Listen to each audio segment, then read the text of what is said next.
For people facing their own headwinds, their own adversity, do you have any piece of advice for them to help them keep moving forward and turn that to a tailwind? Yeah, I would say a couple of things. One would be to not rush into a decision. Consider, take time, think through. If you feel an emotion arising, why is that arising? Emotion is natural. It helps us navigate the world. At the same time, following that emotion when it first arises isn't always necessarily the right thing to do.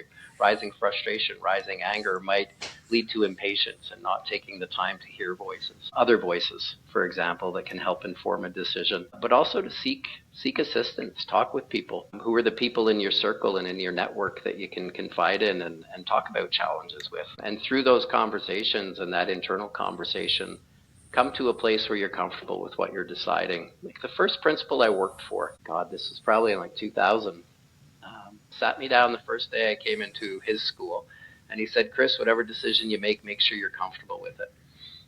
And that has transformed, my understanding of it has transformed over the years. Because, when I first heard it, I wasn't sure what he meant, and, the learning curve of a vice principal moving from teaching to vice principalship. Now I understand it as make sure you're comfortable with it, not because you can defend it, but because you can change it if you have new information, right? Here's why I did what I did, but now knowing this is what I would do differently. That models that vulnerability and that humility, but it also leaves you open to change. Locking yourself in and defending something, at all costs, if you will, is not a winning formula, in my humble opinion.